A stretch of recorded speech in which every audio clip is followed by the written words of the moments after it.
Esta mañana contamos en Testigos Hoy con un buen amigo del programa, Enrique Figueroa, catedrático de Ecología. Enrique es alguien al que siempre solemos acudir cuando hemos querido abordar temas relacionados con la ecología, eso que el Papa denomina el cuidado de la casa común. En esta ocasión vamos a abordar otro tema, también relacionado con el magisterio del Papa Francisco. Pero antes, y como siempre, le damos la bienvenida a Testigos Hoy. Muchas gracias por invitarme y por estar con vosotros de nuevo. Con motivo de la Jornada Mundial por la Paz, el Papa Francisco se ha pronunciado sobre la relación entre la paz y lo que denomina la buena política, que ha podido llevar al Papa a dedicar un mensaje tan especial a la política. Es esencial, es decir, que realmente todos dependemos de la política está con nosotros y dependemos de la política para la vida, para el desarrollo de la sociedad. Entonces, que tengamos una buena política, y el Papa se preocupa de que es una buena política, es fundamental para todos, ¿no? Yo creo que es la visión del mundo y que lo lleva a ver que es una buena política, visto cómo están las cosas. Este tema escogido por el Papa nos lleva necesariamente a pensar que la desafección hacia la política y a quienes se dedican a ello es algo que tal vez no es muy propio de nuestro país. Bueno, yo creo que la desafección, yo no sé otros países cómo vive la desafección, los distintos niveles, desde los jóvenes a los mayores, ¿no? Pero en España es evidente que hay una desafección evidentemente consolidada y yo diría que a más. Es decir, que realmente yo creo que quizás, no digo, yo no descalifico a la clase política en su globalidad, sería muy injusto, ¿eh? Pero yo creo que hay un sector de la política, un sector de los políticos, que son los que hacen que la gente esté desafectada de la política y no vaya a votar, no sepa qué. Y especialmente los jóvenes, hay una desafección tremenda por parte de los jóvenes hacia la política, salvo los muy implicados en los partidos. Yo creo que realmente se lo han ganado el comportamiento de algunos políticos y también algunas políticas. El Papa lanza un reto, la buena política. ¿A qué se refiere? Yo creo que es muy sencillo, y lo dice en el mismo documento. La buena política es la que se preocupa de la gente, especialmente de los más necesitados. Esa es la buena política. Una política que no se preocupe de la gente y especialmente de los más necesitados no es una buena política, la cosa es muy sencilla. Si la política lo que hace es favorecer grupos de poder, favorecer ciertos sectores económicos, favorecer las cosas que uno ve que se están favoreciendo, eso no es una buena política. Es decir, yo creo que está bien claro que es una buena política. Otra cosa es que algunos políticos, lo que el Papa llama la connivencia entre el poder económico y la política. Ese tema habla mucho el Papa en sus distintas encíclicas, de que cuando eso ocurre es malo, porque no puede ser, no puede ser. Y entonces, porque al final eso termina no favoreciendo a la ciudadanía en general, a las personas, ¿no? Y especialmente a los más necesitados. El Papa no es el primero ni tampoco será el último que sale a la plaza pública con mensajes de este tipo. ¿No le parece que todos estos discursos en los que aboga por un ejercicio de la política en aras del bien común caen tal vez en saco roto o no debemos perder la esperanza? Bueno, las dos cosas son verdad. Yo creo que efectivamente caen en un saco bastante roto y parece estar predicando en un desierto político cuando yo realmente creo que las cosas que dicen no llegan a un sector de la política y la economía. Yo creo que eso es evidente con relación al medio ambiente y en relación a la sociedad y la economía, ¿no? Yo creo que sus mensajes, sinceramente, los que lo tienen que leer y tienen que actuar o no lo leen o les da igual. Ahora, la esperanza nunca se pierde. La esperanza va unida siempre a la utopía, según decía Claudio Magris, y yo suscribo.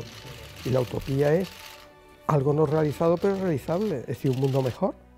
¿Por qué perder la esperanza? Y el Papa nos ayuda en eso. Da la impresión de que el Papa trata de ser bien recibido por todos y se adelanta a decir que su mensaje es perfectamente asumible por todas las esferas ideológicas.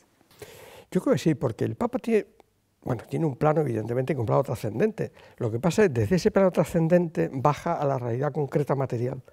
Entonces, cuando el Papa está hablando de realidades concretas materiales, eso es asumible por cualquiera que sea honesto y que crea en la paz y en el bien común. Da igual la religión, da igual. Y luego, por otro lado, hay cuestiones trascendentes, bueno, que evidentemente es otro plano, que son las personas que tengan visión trascendente, escucharán eso y llevarán a la práctica y dirán, bueno, eso es otra cosa. Pero, digamos, el discurso material del Papa, a mi gusto, es absolutamente impresionante y, por otro lado, asumible cualquiera. Me da igual que sea, yo qué sé, musulmán, católico, lo que sea, o ateo, quiero decir que da igual. Si su discurso material sería asumible por todos, con lo cual yo creo que debe haber una gran unidad de todos los que quieren el bien común. Y da igual la ideología, ¿no? Y da igual la religión. Como el Papa dice, no hay guerras de religión. Las guerras son todas económicas. Y el que vea en las guerras que hay un matiz de religión o un matiz de otro tipo se está equivocando, no está entendiendo el guión. Y entonces en eso el Papa insistió en su encíclica. Entonces yo creo que su discurso es perfectamente asumible por todos, de forma colectiva. De hecho, en su discurso de 1 de enero, al final llama a una gran unidad de entendimiento de todos por la paz. Yo creo que el mensaje está claro. Cuando se habla de política es fácil extenderse en lo que el Papa relata como vicios de la política. No creo que urge presentar la utilidad de la política, la necesidad realmente de buenos políticos. Yo creo que efectivamente hay un oficio de la política. Yo creo que cualquiera no puede ser político. Yo creo que hay un oficio para hacerlo, pero dentro de que hay un oficio de político, yo creo que es así, el fin de la política tiene que ser el bien común.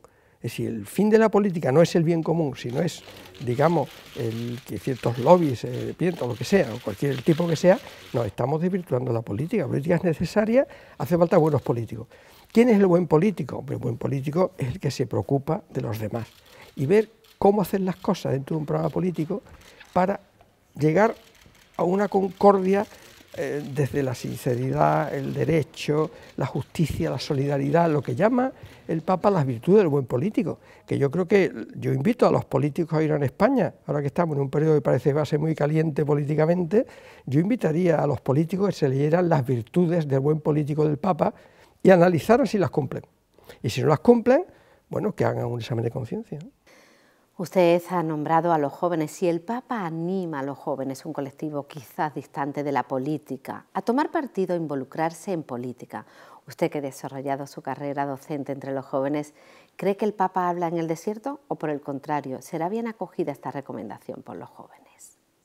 Yo creo que también habla en el desierto, me temo, porque los jóvenes, los que están vinculados a movimientos del tipo que sea o a política, esos tienen su mundo.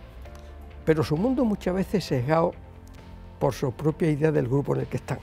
Y eso les hace para mí perder perspectiva de la realidad. Yo creo que hay una cuestión ahí que quizá los jóvenes tienen que ser muy abiertos a las cosas, ¿no? y pensar las cosas. Yo creo que efectivamente la gran mayoría de los jóvenes, y yo me muevo entre gente muy joven, afortunadamente, hay mucho desapego de la política y la frase peor que veo es me da igual porque todos son iguales, ¿no?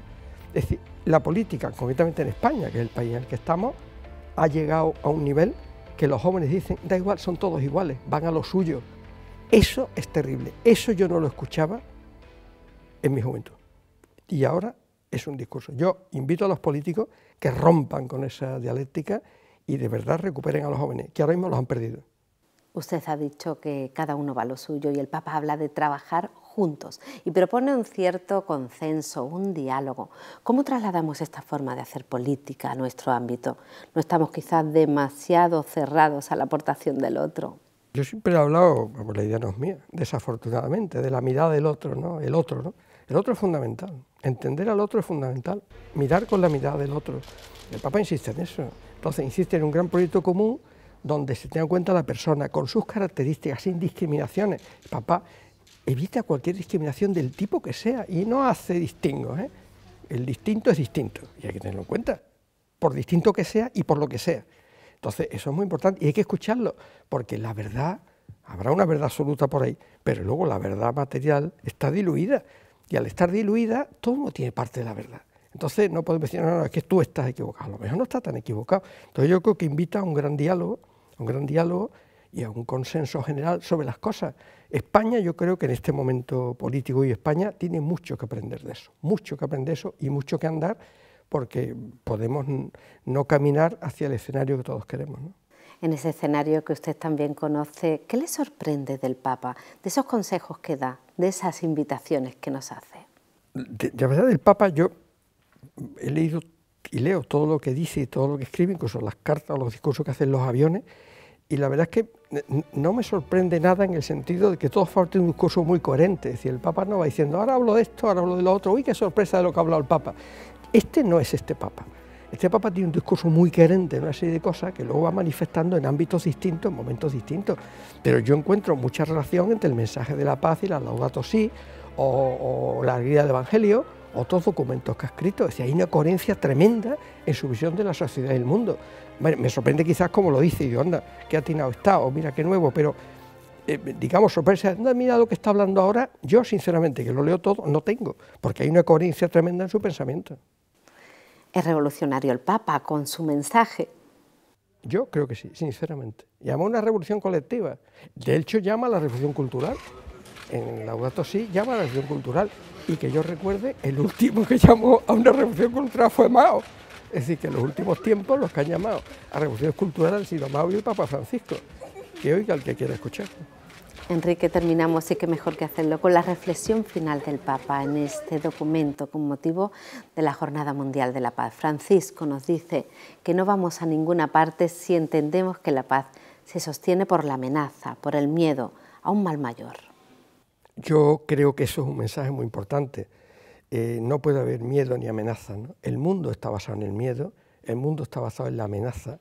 Hay demasiadas armas, demasiado negocio con la venta de armas, incluido España, y hay demasiado miedo. El miedo genera necesidad de protección, y la necesidad de protección nos lleva a espacios no queridos.